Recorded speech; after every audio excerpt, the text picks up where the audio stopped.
Hi guys, it's Toria here.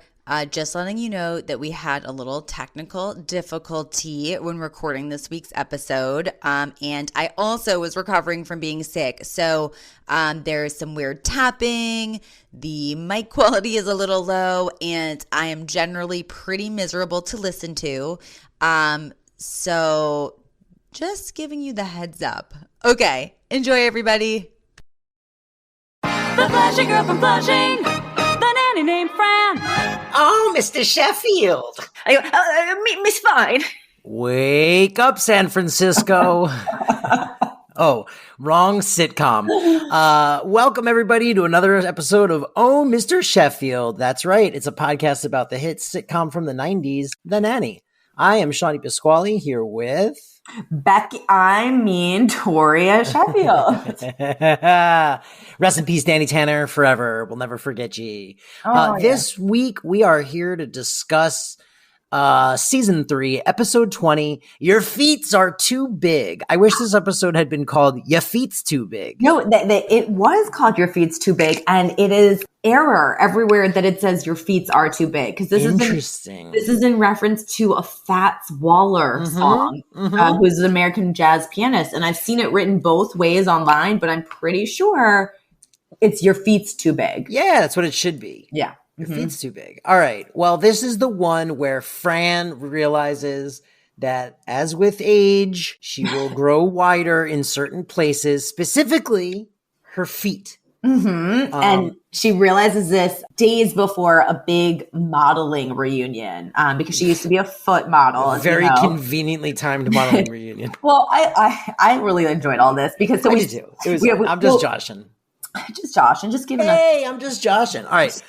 Give us a skinny. What was this episode? Skinny. See what I did there? There you go. Well, the modeling agency that Fran used to work for is having a reunion. And no sooner do we establish that, does Sylvia show up. And Sylvia is distraught because she claims that, quote, Morty isn't attracted to her anymore. And so she has decided to, quote, get her arms done, which basically means liposuctioning her arms.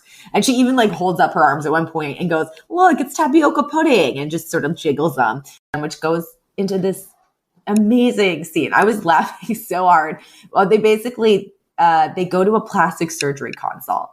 And so it's Fran and Sylvia. And that's when, the doctor walks in and it's John Astin. Yeah. It's hilarious. Most people know him as Gomez Addams in the original sitcom, The Addams Family. Yes. And this is the scene I meant that I loved. But I know him from the other podcast that I haven't started yet because I can't find a co-host who will do it with me. My Night Court rewatch podcast. Oh. He played Judge Harold T. Stone's dad. It was a great role. He was a recurring role. He was a man with some kind of dementia of some kind. Was it played for laughs? Oh, it was definitely played for laughs. Oh, it was the 80s. Yeah, they were like buddies in the loony bin. I mean, that was like the running gag. Show's great. I stand by it. Okay, go on. But so John Astin walks in and he's instantly like, I'm the best there is. For example, how old do you think I am? And Fran's like, oh, I don't know, 55. And he goes, I'm 50. And that's because I can't go to me. Yeah, he had a couple of great zingers. He also had, he turns to Sylvia with a box of chocolates and he goes, chocolate, enjoy it today and we can suck it out tomorrow. Yes. He's just this incredibly cheerful plastic surgeon. It's great. And so while they're in the office, Gracie's flipping through these pamphlets and she's like, oh, Fran, did you know that when you get to be your age, your feet grow? And he's like, oh, that's right. Everything grows with age. Your nose, your ears. And Sylvia's like, and you took it. And Fran's like, but that's glandular. And then they both take another bite of chocolate and go, nothing you can do about glands. But this is all important because it establishes that your feet grow with age. And remember, Fran is going to her big modeling reunion because then the very next scene, now they're all at the shoe store with Maggie because the eldest had, been doing some shopping while they were getting the consult done. Fran decides to try on some shoes in her usual size 7 and they don't fit. But she refuses to believe it because she now has it in her head that that is a sign of age. Is this where Gracie is already worried about getting old, or is that the next scene? It's sort of a through line. There's a line where Gracie goes, "Fran, I'm getting old. I'm turning into your mother." Yeah, which I think is a really funny line. I like that line though, specifically because it's kid logic. It's one of the few times where they write a kid line that like a kid would say, as opposed to that only an adult would write for a kid to say. You know, like it's just such kid logic. Like, I'm getting old. She's hearing everyone talk about getting old, and she's always hearing Fran worried about turning into her mother.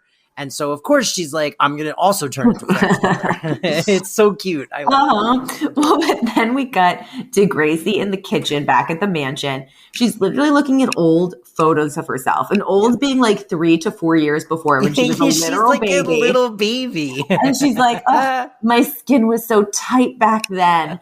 Oh. And then, Fran kind of gives a spiel of like, well, wait till you're my age, it's going to be tough, blah, blah, blah. And Mr. Sheffield happens to overhear this. And he specifically says to Fran, like, why are women so vain? And then we had this really, really funny exchange where she's like, how's that bald spot doing on the back of your head? And he's like, what? And she's like, yeah. She's like looking at it, and she goes, you're probably going to have to put a smear of sunscreen lotion on that when you go out. And he's like, what? And he like immediately gets so self-conscious. And it's true. Men generally are very sensitive about going bald because bald people have a bad rap. Although I will say one of my favorite comedians of all time, Larry David, is bald and he's proud. And then we cut to the actual reunion. Yes. Which Fran has a lot of anxiety about. And she's looking. By the way, she looks incredible here. Oh, yeah. My exact quote is, Fran looks fab in a white dress. And not just the dress, though. Like, her face, she's beautiful looking here. I don't know what they did. The makeup's not even that intense. She just looks like absolutely stunning. Mm-hmm. And she's like only worried about how she's like self-conscious throughout this whole scene. I'm not pretty enough. I'm worried about my feet. All this stuff.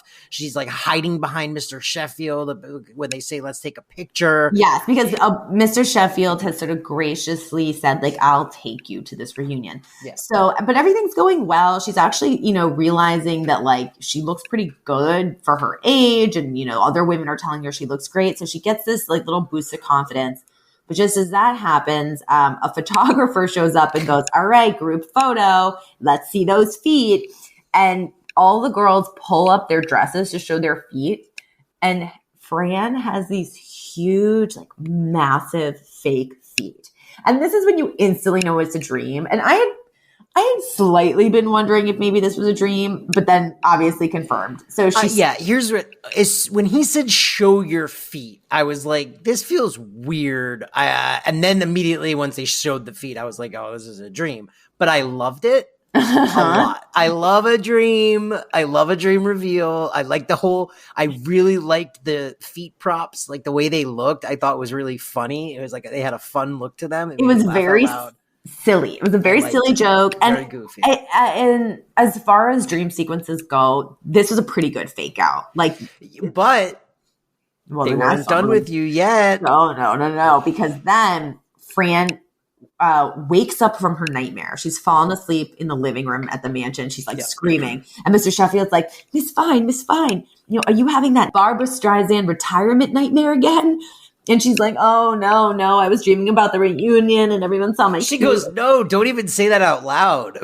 Yeah. It'll make it real. She's like, you're putting it out there. But so, he then he actually like takes her foot in his hand and he kind of starts to massage it. And he's very sensual. Yeah, it's very, and he's like, Miss Fine, you shouldn't be this worried. You're a beautiful woman and you have beautiful feet.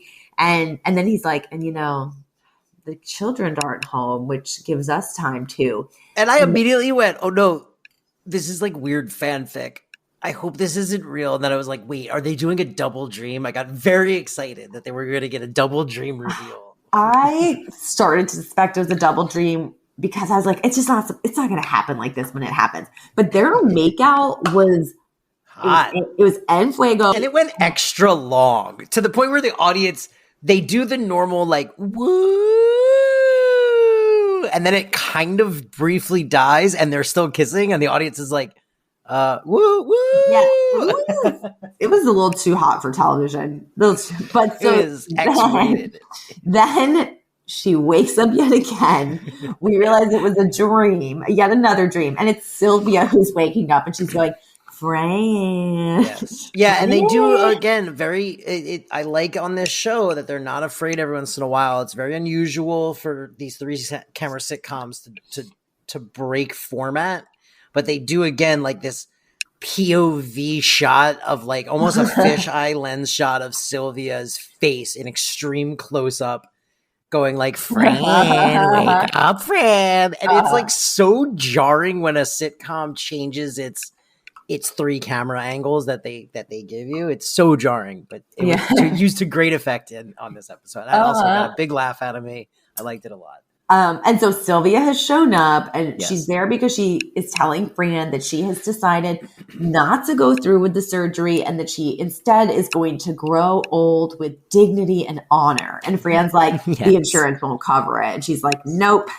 And then we cut to Mr. Sheffield in his office and he's firstly freaking out about his hair with Niles, but then he also admits to Niles that he's really annoyed that Miss Fine is acting like she has some huge problem. She's like, she's a young, beautiful woman and she's acting so dramatic as if she's not. Like, what could I possibly do to make her see that she doesn't have a problem? And Niles literally starts to straighten Mr. Sheffield's tie, spray cologne on his neck, spray breath, like a breath spray in his mouth, because he's basically like, oh, like there is something you can do to make her understand how beautiful she is. Like, go do it. Go to her. Tell her this, not me. Yeah. Yes, because clearly Niles is trying to push them together as usual. And so Mr. Sheffield Classic Niles. But so Mr. Sheffield goes over to where Fran has fallen back asleep on the couch because she, as she told her mother, she was having a great dream and wants to get back to it. And so Mr. Sheffield wakes her up just as he did in the original dream. Here's where they lost me though, because the reveal here where he's like, he says almost the exact same things. He's like, Miss Fine, wake up. He's like, Miss Fine, we're alone. The kids are gone. And then she's like, yes. And you're like, oh, is he doing the same thing? Are they going to make out? And then he's like, do you want me to take you to your reunion? Which, like, why did he ask the first half so sexy? Well, maybe he's like, nobody needs to be here to watch the kids because. Yeah, but like, no, you're justifying. He's like, the kids aren't home. And it's like, why would you be like, the kids aren't home? Do you want to go to the dance? It's such a weird shift. It's like, it's very forced. I didn't buy it. It was the only part of the episode that I was like, ah. Sometimes you just got to do it for the joke. You just got to do it for the joke. We then have this very throwaway but hilarious joke where it's that evening, Cece has fallen asleep on the couch where Fran was sleeping earlier.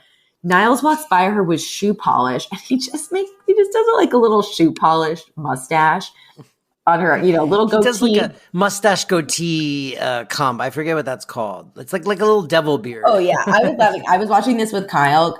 We almost never watched the nanny together and he enjoyed that so much.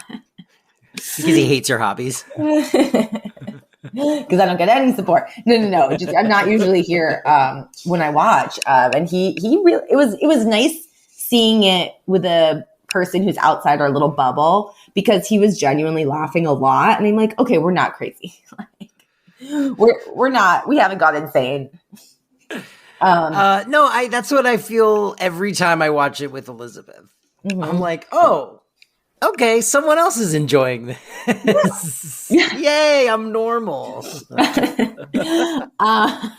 Yay. Hooray. So when you need mealtime inspiration, it's worth shopping Kroger, where you'll find over 30,000 mouth-watering choices that excite your inner foodie. And no matter what tasty choice you make, you'll enjoy our everyday low prices, plus extra ways to save, like digital coupons worth over $600 each week. You can also save up to $1 off per gallon at the pump with fuel points. More savings and more inspiring flavors make shopping Kroger worth it every time. Kroger, fresh for everyone. Fuel restrictions apply. Hey, it's Kaylee Cuoco for Priceline. Ready to go to your happy place for a happy price? Well, why didn't you say so? Just download the Priceline app right now and save up to 60% on hotels. So whether it's Cousin Kevin's Kazoo Concert in Kansas City, go Kevin, or Becky's Bachelorette Bash in Bermuda, you never have to miss a trip ever again. So download the Priceline app today. Your savings are waiting. Go to your happy place for a happy price. Go to your happy price, Priceline. We then cut to right outside the mansion door, and Fran and Mr. Sheffield are sitting on the doorstep. It's still that evening. They've clearly already gone and come back from, to this reunion, and we don't actually see it. But they clearly had a really nice time. And then they have this really nice little conversation just about how, age really is a frame of mind. And, they're like, it's so funny. Like when I look in the mirror, I still see the person I was in my 20s and I still feel like that person. And I think that's very true to aging. I think that's the little secret that you don't really know until you start getting there. You kind of always feel like yourself. You don't feel it's the old adage of like age is like just a number, right? And I think that that's the most true to you, to yourself. That's like, you're that's why they'll say like, oh, that old guy, he's young at heart, And I really think young at heart truly just means like they don't see them. I mean, my dad is a great example of he's, going to be 70 in October, and he just came here and stayed with me for like a week, and we walked like 3 to 5 miles a day every day at like a decent clip. We went hiking one day, like up a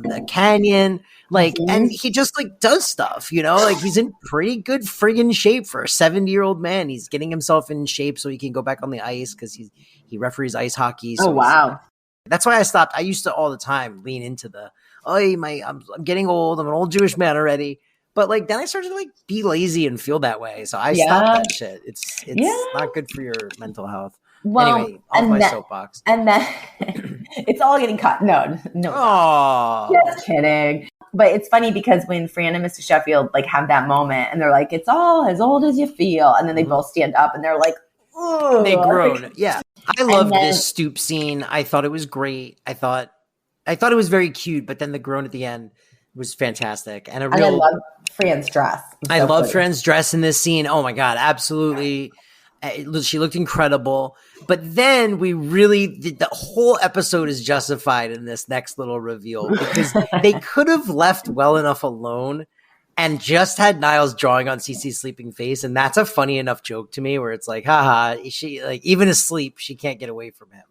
But like then they really sell the joke and justify the whole episode's existence by having her wake up and come out. Her head pops above the couch, and now she not only has a mustache and a goatee, but she has these arched eyebrows and shoe polish. And she's like, hello. She's like, I definitely was not trying to stay up to see what time you two got home. Anyway, I'm off. I have a date. And she like runs out. It's so good. Yeah. Well, there was also a great line in there because she's trying to lie about why she was there. She goes, my date was late and she looks at Niles for like, help me. And he goes, you're going to go see Victor Victoria on Broadway. Yeah. And like, it was a great joke because she's dressed and she looks very much like the character in Victor Victoria. Because a woman who becomes a man and a man who becomes a woman. It's a whole thing. Mm-hmm. But it's great. It's a really great joke. And then also Fran gets a great zinger where she's like, I hope it's in the village. And then little Gracie comes downstairs because she had a nightmare and she's like, I can't sleep. I'm worried about getting old and dying. And Fran's like, oh, honey, that's not going to happen for a very, very long time.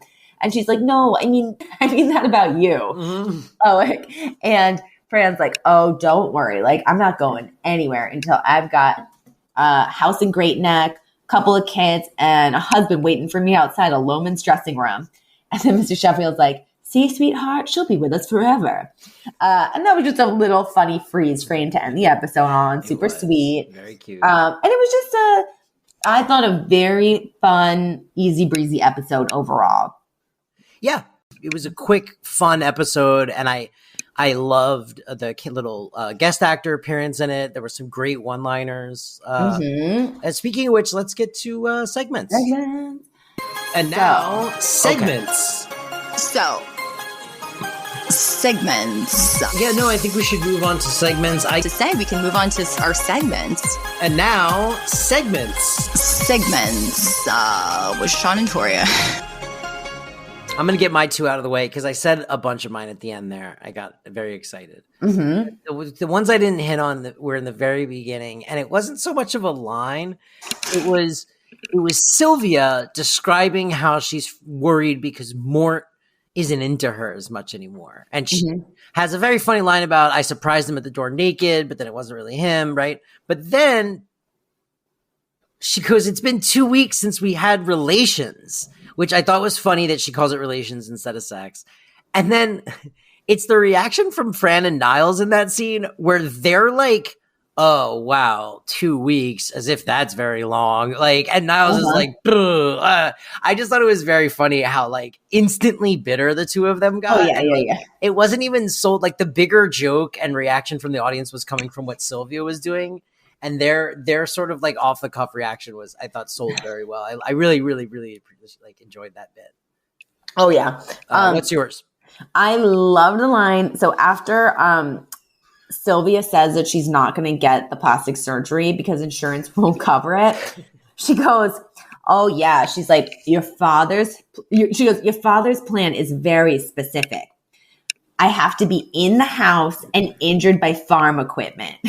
That's the only way his health insurance will cover something, which is so funny and also so sad. What do they got, like Farmers Mutual or whatever? No, it's just, it's just like a joke about how stingy insurance companies will be, how certain things are covered, certain things aren't. You have to fight tooth and nail to get like a really basic test or procedure. And I just thought that was she goes, I have it written here. She goes, I have to be in our home and run over by farm equipment. Well, and then I also liked how Brighton admits that he likes to have a lot of cash sticking out of his back pocket. Oh, me too. But because when he tries to hit on girls and they tell him to get lost, it'll hurt extra when they see him walk away. Yeah, I wrote this down, and I love it because he's essentially pretty womaning them, He's giving them the old pretty woman where they're like rude to him because he looks like just like something they don't expect. And then he turns around and he's like, oh yeah. And, and instead of like, yo, well, you're going to be sorry. And then coming back and buying the whole store, he walks out with a pocket full of cash. I love that. I'm a big supporter of it. I always said my first stop, if I ever won the lottery, would be to go to Rodeo Drive in my most frumpiest looking like house shirt and pants, and wait until someone was a dick to me and then be like, I will take one of everything in this store and you may not have commission. I will give it to the other guy. Big mistake. Huge. Yeah. Just big like mistake. And then I would have Elizabeth come in and buy me everything because she's the one that's going to make the money. No, you don't. But the thing is, you don't do it at that store. You go across the street and do it. To the other store. And then you come in with the bags from the other place. And be like, there's nothing I like here. So then... those are favorite lines. Trivia. Oh, I was going to do Yiddish. Oh, so shit. I really screwed the boot. I think it was only Oy vey, but to be honest, I was a little sick when I watched this episode, and I did not do as close a listen as I normally do. So if I'm wrong, I fully admit that I'm wrong this week. But nothing jumped out at me. No, I don't think so. I don't think there was any Yiddish this week. Yeah. I think it was a Yiddish-free episode. Yiddish-free. Yeah. But big on the... body shame. A big, very, very tenuous body dysmorphia episode. Oh yeah. But in terms of trivia, yes, hit me with so the real Fran Drescher has a quote on age, and it was, "You can't overestimate what life experience brings to a person's aura. This needs to be prized, not admonished. I don't think that the maturing woman should be underestimated or marginalized. We have to embrace the new level of beauty, confidence, sensuality, and inner poise that comes with age." Which is a great sentiment. Yeah, I mean, there's a line in this episode about men get wiser with age. What was that line? I don't... Mr. Chuckin said. It was like he's like, men get wiser with, you get wiser with age. And she's like, no, men get wiser with age. Women get something. And it's true. It's often like, oh, he's such a wise old man. But like, women, it's like, well, she's all dried up. Yeah. Also, other bit of trivia, because it did kind of come up in this episode, there is no significant correlation between a man's shoe size and penile length. Thank you. There you go. Finally. Because Niles had a really funny little line where, Fran notices he has small feet and then he holds up a hand, which isn't like a huge cooking mitten. And he goes, in England, it's the size of the hand. That's right. But there is a hand correlation, or no? You're saying feet and hand, both debunked. Apparently there may be a correlation between your index finger and your pointer finger. And I think the bigger the difference, something. I don't. Interesting. All right. Well, let's save that for Penis Cast, the Penis Pod.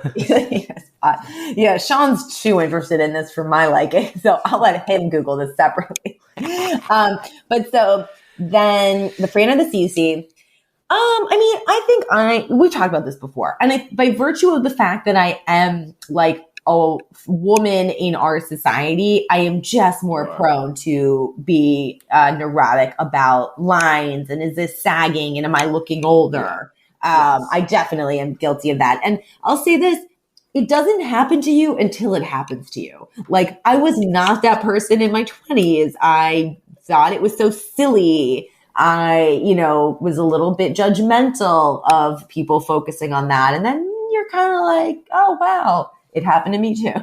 I was going to give a joke answer and say I'm more like Cece because I look good with a mustache. But A, I don't really. And B, I think the real answer is, I never really cared about any of that. And I still don't really care about most of those things. Like fashion, I could care less what I look like.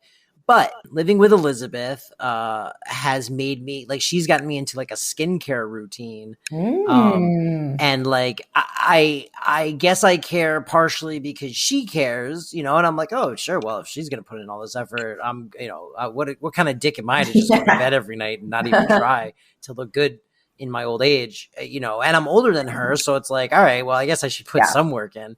But also in doing it now, like pretty regularly, I like noticed a difference just in like my skin, like, health, like regardless of whether or not it like keeps me young, I have no idea, but like my skin looks better and feels like healthier, and I'm having like less like weird breakouts and stuff. So like, I can't speak to the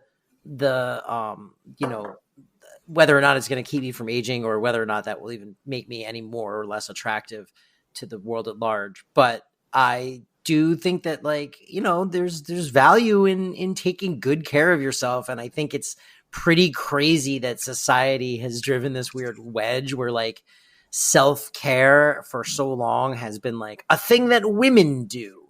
And, men just like, cook and fish and stuff. And it's like, it's so weird, even today, it's like, if you do try to do self-care as a man, if you listen to what the market tells you, like there's like very few, very specific man products that you can buy, and you can't use the other products because you're a girl.